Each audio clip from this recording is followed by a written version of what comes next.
अस्सलामुअलैकुम, बोल न्यूज़ में खुश आमदीद। मैं हूँ शर्जील अरशद और मैं हूँ सनिया मलिक। हेडलाइंस आपने देख ली। बुलेटिन का आगाज करेंगे। तनख्वाहदार तबके को जितना रिलीफ दे सकते थे दे दिया।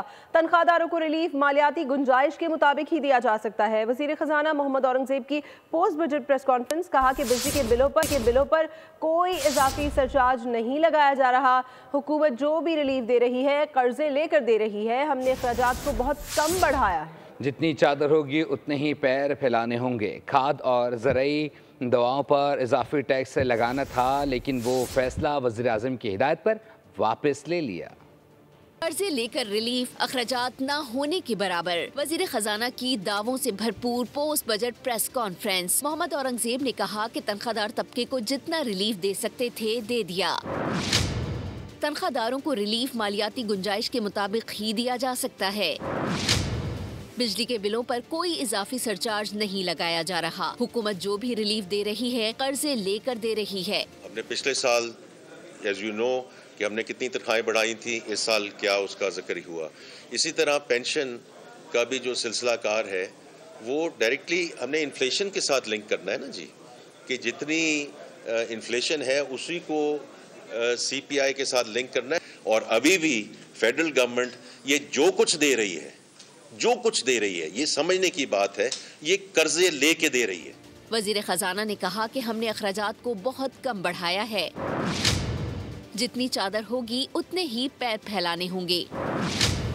टैरिफ रिफॉर्म्स के लिए प्रोटेक्टेड रिजीम तब्दील करना होगी। इसे 4% से जायद कमी की तरफ लेकर जाएंगे। कुछ अखराजात हमने बढ़ाए हैं बिकॉज उनकी इस वक्त मुल्क को जरूरत है। अगर जितनी चादर है उसी के मुताबिक हमने आगे चलना है ना, it's as simple as that. वजीर खजाना का मजीद कहना था कि जब हम बैनुल अक़वामी इदारों से बात कर रहे थे तो वो बात मानने को तैयार नहीं थे। खाद और ज़रूरी दवाओं पर इजाफी टैक्स लगाना था, लेकिन वो फैसला वजीर आज़म की हिदायत पर वापस ले लिया। और टैक्सेस के बारे में हक़ाइक़ छुपाने की कोशिश। सहाफ़ियों का हुकूमत के रवैये के खिलाफ भरपूर एहतजाज। वज़ीर ख़जाना मोहम्मद औरंगजेब की पोस्ट बजट प्रेस कॉन्फ्रेंस का बायकॉट। वज़ीर इत्तलात और चेयरमैन FBR के माजरत करने पर सहाफ़ी प्रेस कॉन्फ्रेंस में वापस लौट आए। जो आपने एक बजट बनाया है और 355 पेजेस का फाइनेंस बिल है सर, उसको आप ये तोक़ो रखते हैं कि हम 4 घंटे में पूरी तरह से कंप्रीहेंड करके छापेंगे। ऐसा पहली बार हुआ कि बजट की आमद पर FBR की जानिब से फाइनेंस बिल पर ब्रीफिंग न दी गई। वजीर खजाना मोहम्मद औरंगजेब की पोस्ट बजट कॉन्फ्रेंस के मौके पर सहाफियों ने हुकूमत के रवैये के खिलाफ एहतजाज किया। कहा कि टैक्सेस के बारे में हक़ाइक़ छुपाने की कोशिश की गई। उन्होंने प्रेस कॉन्फ्रेंस का बायकॉट किया।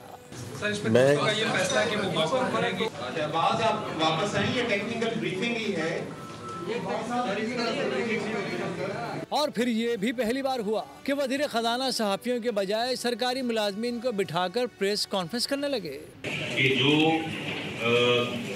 ओवरऑल प्रोटेक्टेड रजीम है उसको चेंज किया जाए।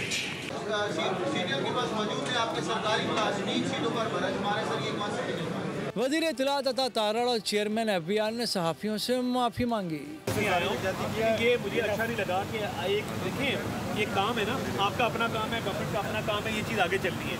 मैं सिर्फ इस बात का एहसास करते हुए आया हूँ एंड मैं इसको रिजॉल्व करने की कोशिश कर रहा हूँ। चेयरमैन FBR ने उन्हें यकीन दिलाया कि फाइनेंस बिल पर टेक्निकल ब्रीफिंग आज ही होगी। तब कहीं जाकर सहाफ़ी पोस्ट बजट प्रेस कॉन्फ्रेंस में वापस आए। और हुकूमत तो बिजली रेट कम करने पर काम कर रही है, इजाफा क्यों करेंगे? चेयरमैन FBR ने कहा है सरचार्ज के हवाले से कीमतों पर मेरे ख्याल से कोई फ़र्क नहीं पड़ेगा। इस पर टेक्निकल सेशन अलग से कर सकते हैं। आज वाला ये एक्चुअली तो ये पावर डिवीजन का बिल था जिसमें हमने अमेंडमेंट की है। ये लगाया नहीं गया, उसकी लिमिट को एडजस्ट किया गया। पावर सेक्टर में वो एक मेजर रिफॉर्म करना चाह रहे हैं जिसमें वो महंगे क्रेडिट को सस्ते क्रेडिट से बदलना चाह रहे हैं। उसके लिए एक एनेबलिंग प्रोविजन क्रिएट कर रहे हैं, लेकिन ये टेक्निकली आपका बेहतर होगा कि पावर मिनिस्टर या सेक्रेटरी पावर से इसको एड्रेस करें। तो आपको बता दें इस वक्त कोई रेट नहीं बदल रहा, उसकी एक एनेबलिंग प्रोविजन ये कल पावर मिनिस्टर ने कैबिनेट में भी बताया। और मजदूरों को बजट में क्या मिला और अशराफिया को क्या? वजीर खजाना के बयानात ने पब्लिक को कर दिया हैरान। चेयरमैन सेनेट और स्पीकर की तनख्वाह 2.5 लाख से बढ़ाकर 21.5 लाख करने की वजह 9 साल से इजाफा ना होना बताई। लोग सवाल कर रहे हैं कि 9 साल में आम वर्कर की सैलरी 14,000 से बढ़कर सिर्फ 37,000 ही हो सकी है। गरीब पर रहम किया जाए। Deputy chairman senate, speaker, deputy speaker की सैलरी 2,05,000 से बढ़ा के 21.5 लाख रुपए महीना है सर। क्या अखलाकी तौर पे कोई जवाज है जहां एक तरफ 30,000 सैलरी नहीं मिलती किसी को, दूसरी तरफ एकदम 2,50,000 से बढ़ाकर 21.5 लाख रुपए बनती है sir. Oh my God! Budget किसी के लिए बिल्कुल हटके तो किसी को लगे झटके। स्पीकर कौमी असेंबली वो चेयरमैन सेनेट की महाना इनकम एक झटके में 21 लाख तक पहुंचा दी गई।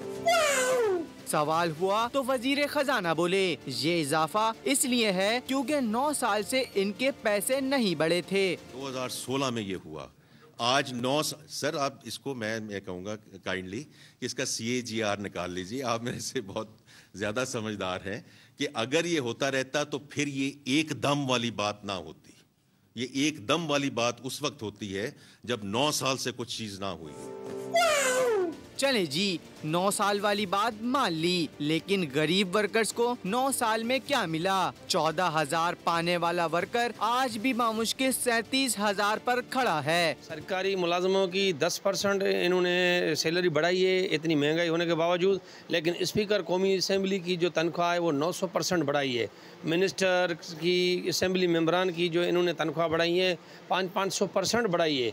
उनके लिए कोई IMF इसको नहीं शर्त रख रही, कोई उसकी पाबंदी नहीं है। पाबंदी छोटे तबके के लिए, छोटे मुलाजमों के लिए।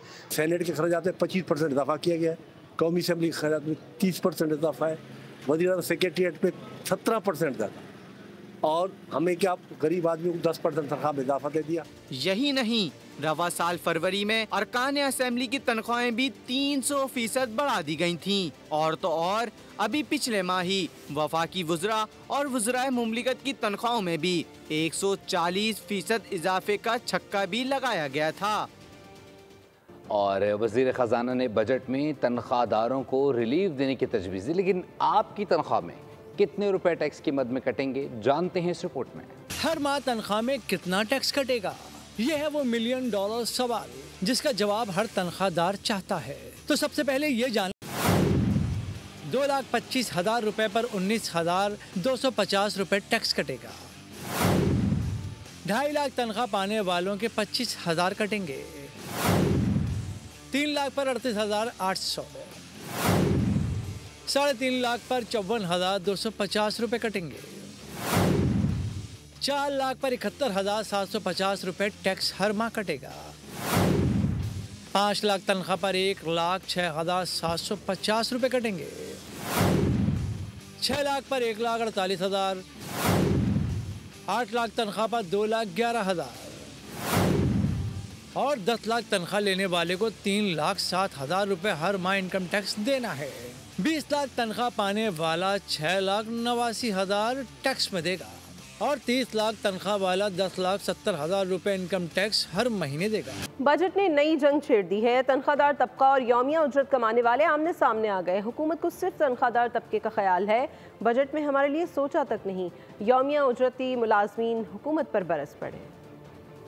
कितने लोग हैं खुदकशी पे मजबूर है, कितने लोग हैं जिनको खाने के लिए नहीं है, लेकिन ये टैक्स हमारे पैसों से ले रहे हैं और हर चीज़ पे टैक्स है। पार्लियामेंट में जो लोग बैठे हुए हैं उनकी तनख्वाह लाखों के हिसाब से है और हमारी गरीब तबके का तनख्वाह 14,000 से लेके हम यहाँ तक पहुँच गए कि हम बाइक चला रहे हैं। पार्लियामेंट में जो हमारे हुक्मरान हजरात हैं उनकी तनख्वाहें दिन ब दिन और साल टू साल बढ़ती जा रही हैं, मगर एक आम जो लेबर है उनकी तनख्वाह 27,000 से लेकर 32,000 तक महदूद है। ये तो ज़बरदस्ती अपनी तनख्वाहें मनवाते हैं ना, अपने ओहदों की वजह से, अपनी सीटों की वजह से, और किस वजह से ये लोग बढ़ाते हैं, बल्कि इनका तो कोई ऐसा काम भी नहीं है जो इतनी तनख्वाहें ले रहे हैं।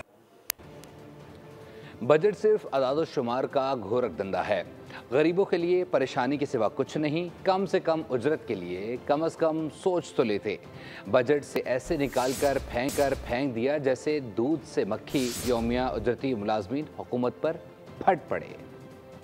है तल्ख बहुत बंदाए मजदूर के औकात। मजदूरों के लिए रूह और जिस्म का रिश्ता बहाल रखना मुहाल। बजट में भी गरीब का इस्तेहसाल। हुकूमत का कम से कम उजरत न बढ़ाने का फैसला। मेहनतकश तबका इंतहाई मायूस। मजदूरों का कहना है कि बजट में अशराफिया के लिए मराआत और गरीबों के लिए सिर्फ मुश्किलात हैं। गरीब आवाम में हम मेडिकल की पूरी दवाइयाँ नहीं खरीद सकते। कहते हैं जो हर चीज़ सस्ती होनी चाहिए, 400 रुपये दिहाड़ी है, हम बिजली का बिल भरें, क्या करें, बिजली का बिल महंगा हो रहा है, बिजली इतनी चल रही नहीं है। खुदा के लिए 77 सालों में आपने जिनको नवाजा बहुत नवाजी, अब आवाम के लिए कुछ करें। बिजली पेट्रोल की कीमतें बढ़ाई जा रही हैं। गरीबों के पास जो था वो भी छीन लिया। पहले ही जीना दूभर हो चुका। यौमिया उजरती मुलाजमीन फट पड़े। ये जो भी रिलीफ मिल रहा है अमीरों को मिल रहा है। एक अगर गरीब एक प्लेट भी लगा लेता था तो उसके लिए तो उस पर भी टैक्स लगा दिया। एक डकैती है, ये जुल्म है, अवामुन्नास से ये हक छीना जा रहा है। जो असल मुलाजम है, जो मजदूर तबका है, जो लोग हैं जिनको चाहिए पैसे चाहिए, जिनको रोटी चाहिए, जिनको उनका क्या फायदा किया? कुछ किया तो मुझे बता दें। मजदूरों का कहना है कि हुकूमत से कोई उम्मीद नहीं। हर बजट महंगाई का तूफान ही लाता है। हुक्मरानों की तिजोरियां भरती जा रही हैं। गरीब के हाथ कुछ नहीं आता है। असल तो मसला मजदूर दा ना, ਜਿਹੜਾ ਬੰਦਾ ਮਜ਼ਦੂਰ ਮਿਸਤਰੀਆਂ ਨਾਲ ਕੰਮ ਕਰਦਾ ਵਾ ਉਹਦਾ ਤਾਂ ਕੋਈ ਸੋਚਦਾ ਹੀ ਨਹੀਂ ਹੈਗਾ। तनख्वाहदार तबके की तनख्वाहें बढ़ा दी गई हैं। गुरबा को क्या दिया गया है जो पहले था वो भी छीन लिया गया है। मेहनत कश ख्वाब भी देखते हैं और ताबीरों का ताक़ुब भी करते हैं, लेकिन गरीब मजदूरों का कोई ख्वाब शर्मिंदाए ताबीर नहीं होता। पाकिस्तान स्टॉक मार्केट की नई परवाज। हिस्सा बाजार में तेजी का रुझान रहा। कारोबार के इख्तिताम पर 100 इंडेक्स 2328 पॉइंट्स इजाफे से 1,24,352 पॉइंट्स की नई बुलंद तरीन सतह पर बंद हुआ। स्टॉक मार्केट में 46 अरब रुपए मालियत के 1 अरब हिस्स का कारोबार हुआ। 282 कंपनीज के हिस्स में इजाफा, 157 कंपनियों के हिस्स में कमी रिकॉर्ड की गई। पाकिस्तानी वफ्द के सरबराह बिलावल भुट्टो की क़यादत में पाकिस्तानी वफ्द ब्रसल्स पहुँच गया। सेनेटर शायरी रहमान कहती हैं कि भारत ने पाकिस्तान के खिलाफ जो बयानिया बनाया उसका हमने सफारती सतह पर भरपूर मुकाबला किया। हमें हर जगह पजीराई मिली। बिलावल भुट्टो ने पाकिस्तान का मुकदमा बहुत मौसर अंदाज में लड़ा। सफ़र रहा, एक पाकिस्तान के ख़िलाफ़ बहुतान का बयानिया बनाया गया है। ना सिर्फ उसका सामना किया और लेकिन पूरे डेलीगेशन ने बशमूल और ख़ास तौर से चेयरमैन बिलावल भुट्टो ज़रदारी जो हेड ऑफ़ डेलीगेशन है, उन्होंने काफ़ी हर मैं समझती हूँ मोड़ पे पाकिस्तान का मुकदमा बहुत मौसर और ठोस तरीके से लड़ा। जिस तरह की हमें कामयाबी इस मरतबा हुई है, पाकिस्तान की तारीख में हमें कभी सफारती सतह पे इस तरह की कामयाबी इससे पहले नहीं हुई। पाकिस्तान अमन की बात इस वजह से नहीं कर रहा कि कमज़ोर है। पहले 2 जहाज़ गिराए थे, अब के 6 गिराए हैं, दोबारा आएंगे 60 गिराएंगे। पाकिस्तान अमन की दावत दे रहा है। पाकिस्तान चाहता है कि भारत और पाकिस्तान के दरमियान खुदा न खास्ता आइंदा भी जंग का माहौल ना हो और कोई मसाइल आएँ, जब कलिश हो तो दोनों ममालिक आपस में बात कर सकें, या फिर कोई दरमियान में कोई और मुल्क बैठे मीडिएशन हो, या फिर कोई ट्राइलेटरल या मल्टीलेटरल किस्म का फोरम बने। भारत अभी तक इससे भाग रहा है। पाकिस्तान का भारतीय वज़ीर ख़ारजा के बयान पर शदीद रद्द-ए-अमल। तर्जुमान दफ्तर ख़ारजा का मन घड़त इल्ज़ामात पर 2 टोक जवाब। कहा है कि भारत गुमराहकुन और मन घड़त बयानी के ज़रिए बैनुल-अक़वामी बरादरी को धोखा देने की मुहिम चला रहा है। भारत की जानिब से आने वाला बयानिया उसकी नाकाम फ़ौजी मुहिम जोई के बाद शदीद मायूसी की अक्कासी करता है। पाकिस्तान ने वाज़ेह किया कि मुसलसल पाकिस्तान मुखालिफ फर्जा सराई भारत की सरहद पार दहशतगर्दी की सरपरस्ती को नहीं छुपा सकती। दफ्तर ख़ारजा ने जोर दिया कि भारत को दहशतगर्दी, तख़रीबकारी और टारगेट किलिंग में मुलव्विस होने पर खुद एहतसाबी करनी चाहिए, ना कि इल्ज़ाम तराशी की सियासत को हवा देनी चाहिए। सीनियर सूबाई वजीर शर्जील इनाम मेमन का कहना है कि तासुर ख़त्म करना होगा कि पंजाब किसी एक जमात की जागीर है। उन्होंने पंजाब हुकूमत पर तनकीद करते हुए कहा कि इसका रवैया मुतकब्बिराना है और ये सियासी हक तलफी पर मबनी पॉलिसियों पर अमल पैरा है। शर्जील मेमन ने कहा कि पीपल्स पार्टी एक वफाकी जमात है जो सिर्फ सिंध तक महदूद नहीं। हम बल्दियाती इदारों, अवामी नुमाइंदगी और जमहूरियत पर यकीन रखते हैं। पंजाब में बल्दियाती निज़ाम गैर फ़ाल है, कोई जवाबदेह निज़ाम मौजूद नहीं। नून लीग अगर मैंडेट के दावेदार है तो बल्दियाती इंतखाबात क्यों नहीं करवाती? पीपल्स पार्टी बल्दियाती इंतखाबात का मुतालबा करती रहेगी क्योंकि ये अवाम का आईनी हक है। और शर्जील मेमन की तनकीद पर वज़ीर इत्तलात पंजाब अज़मा बुखारी का सख्त रद्द-ए-अमल सामने आ गया। उन्होंने कहा कि मरीम नवाज़ पाकिस्तान की तारीख की पहली खातून वज़ीर आला हैं जिन्होंने आज़ी और खिदमत को अपना शार बनाया। मरीम नवाज़ की इनकसारी ही उनकी मकबूलियत की असल वजह है। उनसे कारकर्दगी में मुकाबला करें, बयानबाजी से कुछ हासिल नहीं होगा। अज़मा बुखारी ने तंज़िया कहा कि अगर सिंध में वाकई अच्छा निज़ाम है तो कराची का कचरा भी साफ़ करा दें। उन्होंने कहा कि पंजाब की फ़िक्र के लिए पंजाब के वारिस मौजूद हैं।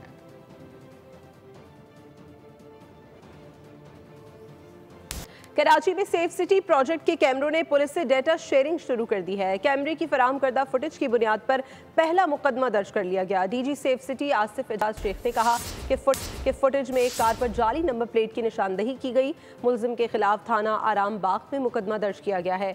जाली नंबर प्लेट चोरी शुदा गाड़ियों की निशानदही की जा रही है। वज़ीर आला सिंध के अहकाम के बाद डेटा पुलिस के साथ शेयर किया जा रहा है।